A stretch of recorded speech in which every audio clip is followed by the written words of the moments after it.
Un saludo y bendiciones. El día que crucificaron al Señor Jesús, ustedes recordarán que la gente pidió a gritos que le crucificara. Y como en efecto sucedió, según el registro bíblico. Pero esas mismas personas que en este momento gritaron a viva voz diciendo, crucifíquenle, crucifíquenle. Esas mismas personas, unos días antes, le aclamaron y le recibieron como el Mesías esperado desde el Antiguo Testamento. Esta escena la podemos encontrar en los Evangelios. Yo le puedo proveer una cita, Marcos capítulo 11. Léalo. Allí encontrará la narración de lo que le estoy diciendo. Uno cuando ve este cambio se pregunta, ¿qué pasó? ¿Por qué estas personas un día le admiraron, le aclamaron como el Mesías Salvador y días más tarde le condenaron? ¿Qué factores pudieron entrar en juego para este cambio tan brusco?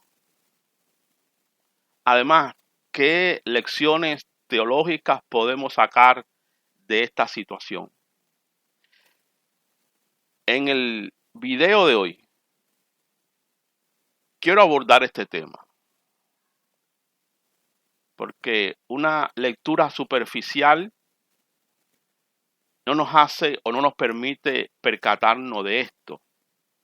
Pero los que leen la Biblia de forma consistente, tratando de encontrar y de escuchar la voz de Dios, percatándose de los detalles, tratando de entender la Biblia y cotejando la Biblia con la propia Biblia, de seguro que esto en algún momento de sus vidas ha saltado y le ha resultado interesante. Y quizás se pregunten, ¿por qué de este cambio?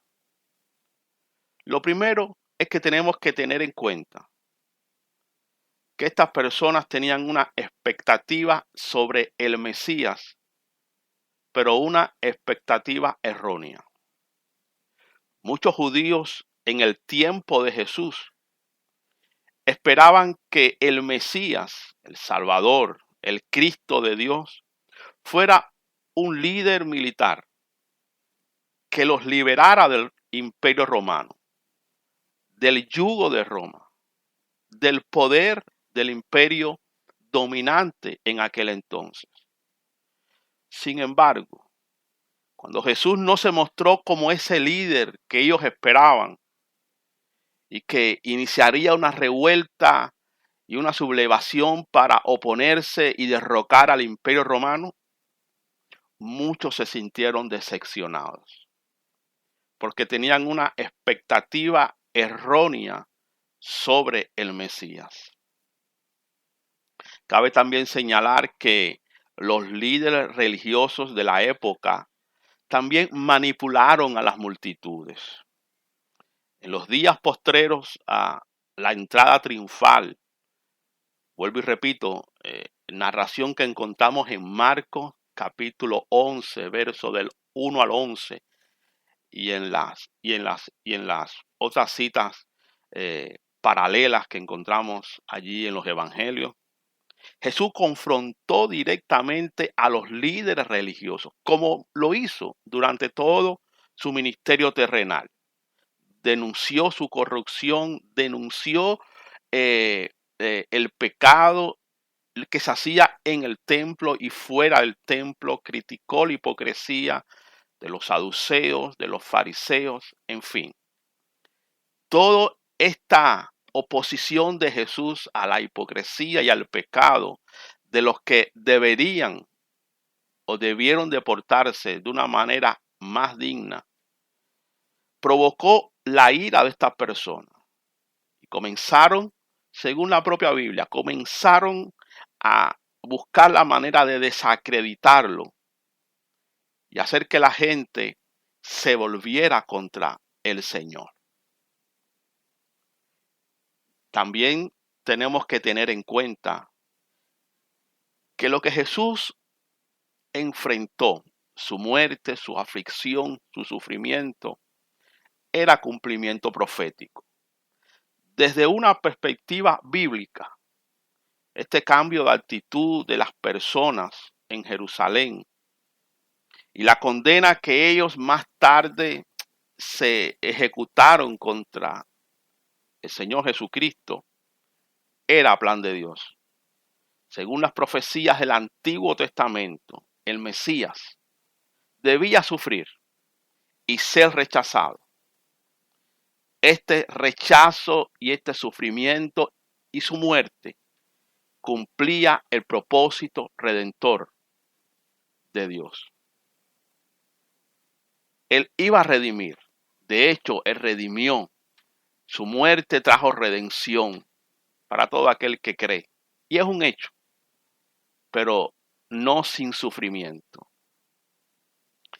Esta transición de aclamación a rechazo nos deja varias reflexiones teológicas. La primera es que la superficialidad de la fe generalmente está basada en expectativas erróneas.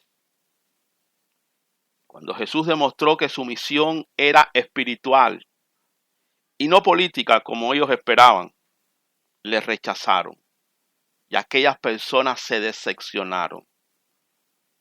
Esto nos recuerda que una fe basada en lo que queremos o esperamos recibir de Dios, generalmente, casi siempre, por lo general, es superficial y volátil. La verdadera fe, la que Dios honra, la que Dios premia, la que está a tono con la voluntad de Dios, se basa en confiar en Dios y en su voluntad, aun cuando no entendamos completamente sus propósitos. La segunda lección que podemos sacar de este hecho es acerca del costo del discipulado. Jesús fue rechazado y fue traicionado, incluso por aquellos que inicialmente le alabaron. Esto nos enseña que seguir a Jesús implica un compromiso profundo y una disposición a soportar el rechazo y las dificultades. La otra reflexión teológica tiene que ver con la hipocresía humana. La reacción de la multitud también revela la inconsistencia de los seres humanos, que somos propensos a cambiar de postura según las circunstancias cuando ellas no coinciden con nuestros deseos. Esto nos invita a reflexionar seriamente sobre nuestra propia lealtad y compromiso con Dios. Debemos preguntarnos si seguimos fielmente al Señor o solo cuando la vida nos va bien. También estos sucesos nos llevan a reflexionar sobre el amor incondicional de Cristo. A pesar de la traición, a pesar del rechazo, a pesar del abandono de las multitudes, de aquellas personas que gritaron, crucifíquenle, crucifíquenle, Jesús continuó con su misión de salvar a la humanidad. Incluso su redención también estaba proviendo rescate, salvación y perdón para esos que le estaban rechazando.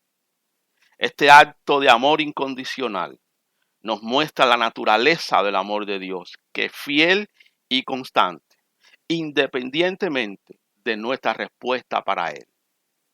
Dios nos ama. Ahora, si uno quiere aprovechar y beneficiarse de ese amor de Dios, tiene que creer, pero ese amor no está sujeto a nuestras respuestas, a nuestras actitudes. Dios es amor, independientemente de cómo tú y yo adoptemos una postura determinada en la vida. Como quinto punto reflexivo, el cumplimiento del plan de Dios se llevará a cabo, se ejecutará a pesar de la oposición. Aunque Jesús fue rechazado y crucificado, esto formaba parte del plan divino para redimir a la humanidad. Desde un punto de vista teológico, este hecho también nos enseña que los propósitos de Dios prevalecen. Escúchelo, los propósitos de Dios prevalecen, aun cuando no entendamos por qué suceden las cosas de una manera determinada. Los aparentes fracasos, el rechazo y las dificultades pueden ser utilizados por Dios para cumplir su voluntad soberana. Quiero concluir con las siguientes palabras.